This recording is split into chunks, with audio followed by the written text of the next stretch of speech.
Hi friends, welcome back to our channel.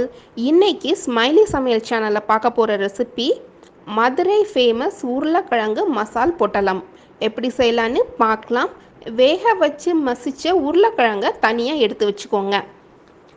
பேனை heat பண்ணிக்கோங்க. 4 spoon அளவுக்கு நல்லெண்ணெய் சேர்த்துங்க. எண்ணெய் நல்லா ஹீட் ஆனதுக்கப்புறம் சோம்பு 1/4 ஸ்பூன் சேர்த்து நல்லா வதக்கி விட்டுருங்க. சோம்பு நல்லா பொரிஞ்சதுக்கப்புறமா பச்சை மிளகாய் 2, இஞ்சி வெள்ளைப்பூடு தோல் சீவி சின்னதாக நறுக்குனது, ரெசிபிக்கு தேவையான கருவேப்பிலை சேர்த்து நல்லா வதக்கி விட்டுருங்க. லைட்டாக கலர் சேஞ்ச் ஆனதுக்கப்புறமா வெங்காயம் ஒரு 10 வெங்காயத்தை சின்ன சின்னதாக கட் பண்ணி வச்சுக்கோங்க. அதையும் சேர்த்து நல்லா வதக்கி விட்டுருங்க. வெங்காயம் கோல்டன் ப்ரௌன் கலர் ஆகணும். வெங்காயம் நல்லா மொறுமொறுன்னு நீங்கள் வந்துச்சு அப்படின்னா சூப்பராக இருக்கும். இது நீங்கள் மதுரையில் பார்த்தீங்கன்னா ரோட் சைடில் இந்த ரெசிபி ரொம்பவே ஃபேமஸ். என்ன பண்ணுவாங்கன்னா மந்தார இலையில் இந்த ரெசிப்பியை வச்சு அப்படியே கொடுப்பாங்க. ஒரு பொட்டலம் 10 ரூபாய் 20 ரூபா அந்த மாதிரி இருக்கும். அந்த சைடாக போகிற ஆட்டோக்காரங்க, ஆஃபீஸ் போகிறவங்க, ஸ்கூல் பசங்க எல்லாமே ரைஸ் மட்டும் கொண்டு வந்து இந்த ரெசிப்பியை வச்சு சாப்பிடுவாங்க. ரொம்ப சூப்பராக இருக்கும். உங்கள் வீட்டில் ட்ரை பண்ணி பாருங்களேன்.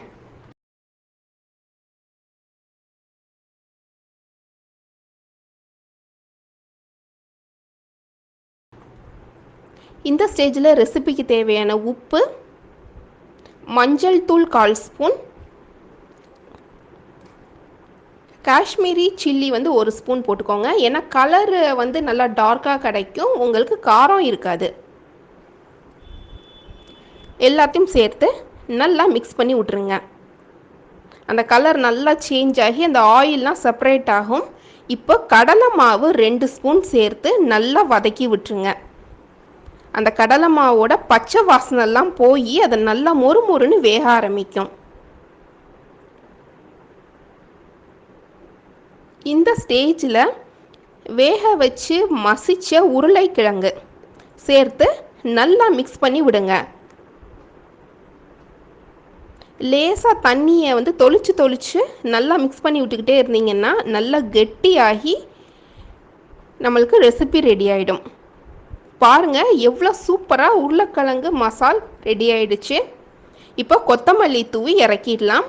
உங்கள் வீட்லேயும் ட்ரை பண்ணி பாருங்கள். ட்ரை பண்ணி பார்த்துட்டு எப்படி இருந்துச்சுன்னு ஃபீட்பேக் எங்களுக்கு சொல்லுங்கள். தேங்க்ஸ் ஃபார் வாட்சிங்.